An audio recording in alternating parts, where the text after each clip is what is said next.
It's Mark and Grace with Noble Notary, guys, and we have been campaigning nationwide.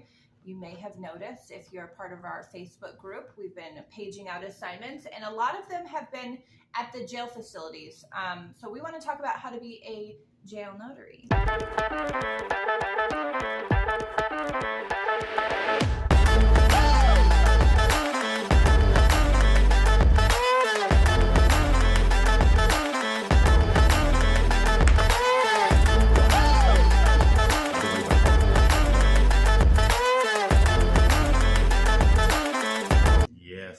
So here's what you do. One, you get yourself arrested, okay? But they're going to find a stamp on you, so you need a small one like this that you can smuggle in. A slim stamp. Yep. Yeah. Now when you're on the inside, you're a jail notary. No.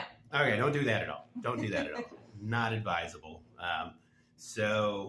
Obviously, people who are incarcerated still need notary services. Their family is probably taking care of their affairs for them. Yep. So lots of powers of attorney. Most often it's a power of attorney that is going to be done, which in a lot of states requires the extra witness too. In some cases it doesn't, but regardless of that, they're going to have some notarizations that are needed. So here is where every jail system we found is nuanced. They have some common themes. So it usually ends up being one, they may have an in-house notary, so nothing needed, right? I've only found that will happen once, but the other scenario, if you're lucky, now here in where we're at in Volusia County, we go there ourselves to the jail all the time, and we can just walk in. We don't walk need in. If you're a notary, anything. Come on in, do what you got to do. They call them up, get the inmate ID. Now in Florida, and this is probably similar in other places in Florida, they're issued what's called an inmate ID. So they may not have a driver's license, but oftentimes the family member may have their ID in their possession. Yes. So they can bring it and show it to you. But more often than not, there's going to be some kind of inmate ID system in place so that you can properly ID them. So the next thing is that you, as the notary, you'll want to call the local jails that are in your area that you're going to serve and find out what their process is. We see some of them can give you permanent, basically like a permanent placement, so you're kind of on their registry. Some of them you got to get on board each time, and it's a process.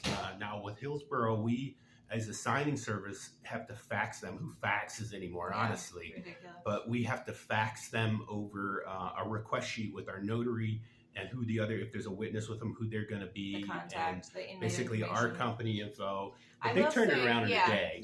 It was a 24-hour process, so that wasn't too bad.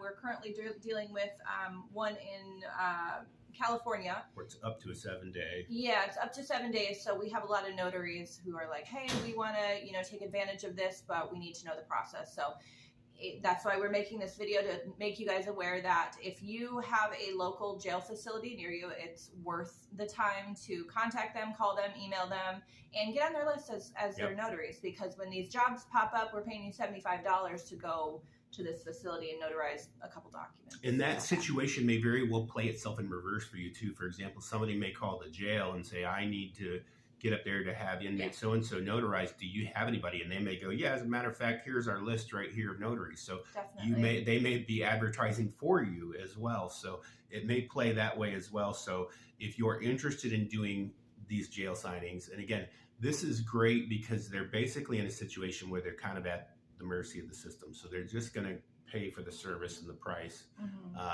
because they need it. So so call your jails, and ask them what the process and the procedure, get yourself cleared if it's something where you can be permanently on there, or if you have to do it as needed, maybe even keep the form. Like we now have a permanent request form on hand for Hillsborough so that we can just send the same one over and over, just change the notary's name if we need to for that jail. So that is how you do jail notarizations, really. I mean, it's the same as any other notarization. That's sneak your stamp in.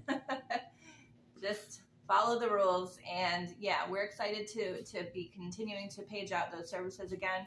We're all over the map at this point: California, Nevada, Indiana, Wisconsin. I mean, we're going to be everywhere nationwide. So do your diligence. They're coming in hot, Yeah, so we're exciting. about this close to getting an assistant. So, but you're still going to hear from us personally. Yep. We'll personally call you or text you or email you. So be ready. All right, All right, guys. God bless. Guys.